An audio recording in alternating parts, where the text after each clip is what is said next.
Өңір башысы Ерік Сұлтанов Уәлиханов ауданында да болды. Облыс әкімі Орақ науқанның барысымен танысып, Қайрат ауылының тұрғындарымен тілдесті. Өз кезегінде елді мекен тұрғындары аймақ басшысының шешілмеген мәселелері жөнінде құлағдар етті.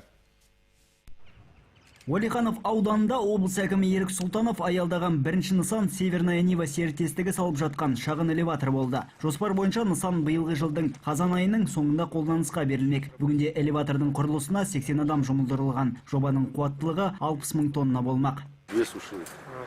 Какая производительность сушилок? Каждый 50 тонн в час. 50 тонн в час. Ну, отлично. Кейін өңір жетекшісі агрофирма Қызыл Тунан серіктестігінің танаптарындағы орақ науқанының барысымен танысты. Аудандағы ірі шаруашылықтың иелігінде 281 мың гектар жер бар. Биыл агроқұрылым оның 107 мыңнан астамына рапс, зығыр, бидай, күнбағыш және жасымықты еккен болатын. У вас сколько земель здесь пастбищ? Пастбищ? Где-то 17.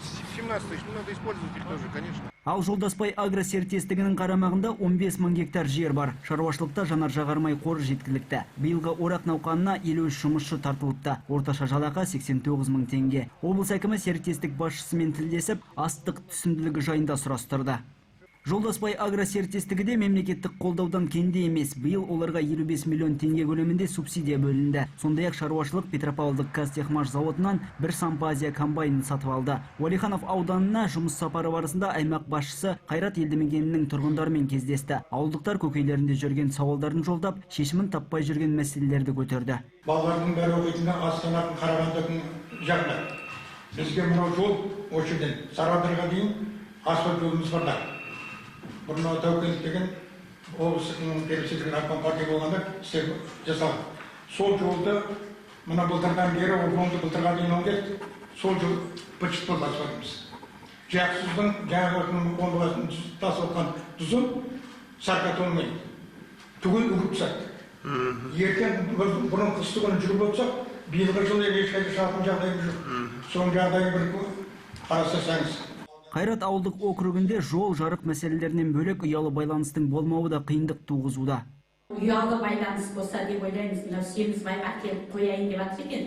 Соны кішкене біздің жаққа қарай болса, мынау қысты күндері далада қалады шопырларымыз жүргенде. Звондай қойса, елден ат шанамен болсын барып, күрекпен қазып болсын жолды ашып алып келеді ғой. Бұл мәселелерді назарға алған облыс әкімі олардың алдағы уақытта шешімін табатынын жеткізді. Ауылға не керек? Инвестор керек. Ол бір сол керемет қиын жағдай, соны шешу керек қалайда.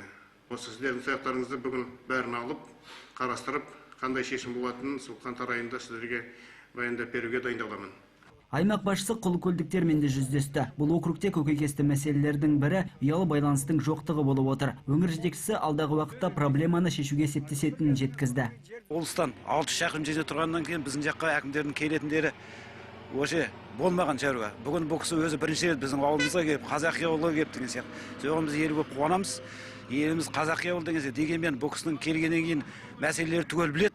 Айтқанын өзі келіп, өз көзімен көргені өте дұрыс. Аудандық маңыздағы Құлы-көл Қаратал жолының құрылысы да облыс әкімінің назарынан тыс қалмады. Бұл жұмыстармен Көкше Енисей серіктестігі айналысуда. Жоспар бойынша мұндағы құрылыс жұмыстары қараша айында аяқталмақ. 1 шақырым 200 метрді қамтитын жолға жергілікті бюджеттен 43 миллион теңгеден астам қаражат бөлінген. Кейін өңір басшысы Жақсытұз Петропавл серіктестігінде болды. Уәлиханов ауданында ас тұзын шығару ісін қолға алған серіктестік 676,1 гектар жерде жұмыс жүргізуде. Қазіргі уақытта серіктестік тұзды Ресей Федерациясының Омбы, Ақмола облысының Степногорск қалаларына жіберуде. Бүгінде бұл жерден алынған тұз ауыл шаруашылығы саласында кеңінен қолданыс тауып жатыр. Аманжол Нұртазин, Орал Амренов, ақпарат.